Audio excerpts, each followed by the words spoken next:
Sergey Viktorovich, you are telling us that the United States and Israel are violating international law in Iran. But can we ask you the same question, saying that Russia is violating international law in Ukraine?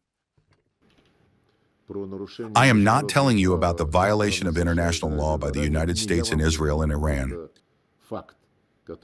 This is a fact that is denied by no one, including the leadership of the French Republic, as well as the leadership of a number of other countries of the European Union. And on other continents, everyone understands everything perfectly well.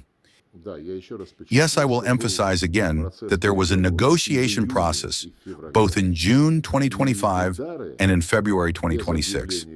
And the strikes without a declaration of war, without any reasons, occurred in the midst of these negotiations, on the eve of the next scheduled round.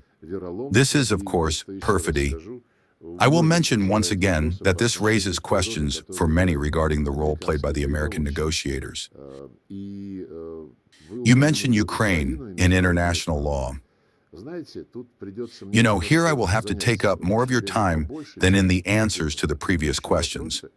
When in 1991,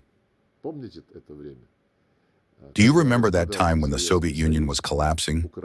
Ukraine declared its independence on the basis of a special declaration, where it was stated that this country would be a sovereign, independent, denuclearized, neutral state, which would not join or seek to join any military political blocs whatsoever.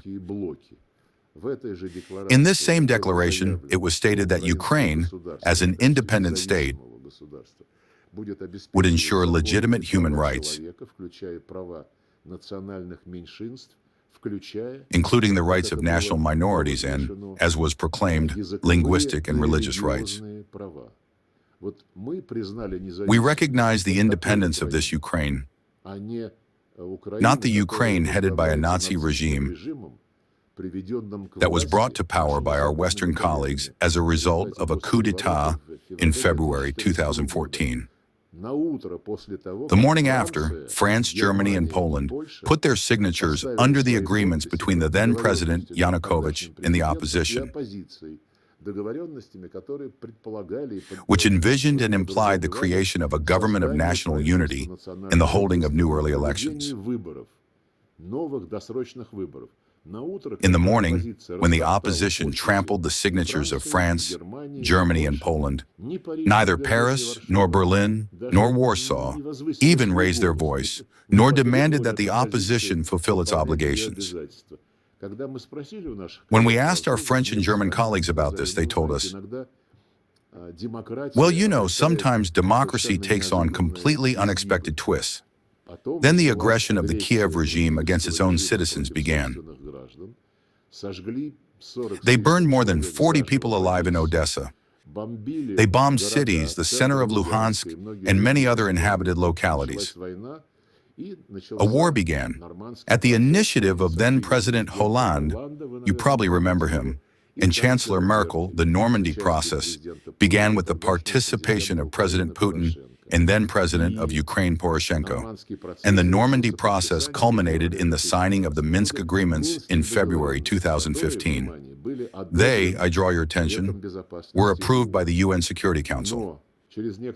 After some time, quite recently, when both Hollande and Merkel had already resigned, they, along with former President of Ukraine Poroshenko, admitted that they did not intend to fulfill the Minsk Agreements. They don't care about the UN Security Council resolution. They wanted to gain time to pump the Nazi Ukrainian regime with weapons. The Nazi regime, its Nazi essence, is defined at least by a series of laws, which they began to pass long before the special military operation, prohibiting the Russian language everywhere, in education, in schools and universities, in culture, in books, in the media. A law on the prohibition of the canonical Ukrainian Orthodox Church has also been adopted. My question is, just a moment. You asked this question. I warned you that I would answer a bit longer than the previous questions. You asked, what is the difference between the situation in Iran and the situation in Ukraine? The difference is that the Islamic Republic of Iran did not violate any international obligations, including those regarding the Iranian nuclear program. This program was signed in 2015, and it was approved by the UN Security Council. The United States destroyed this program when, in 2017, during the first term of President Trump, in violation of all their obligations, they withdrew from this plan. Iran violated nothing. Ukraine violated everything that can be violated, along with its Western patrons. And when we proposed in December 2021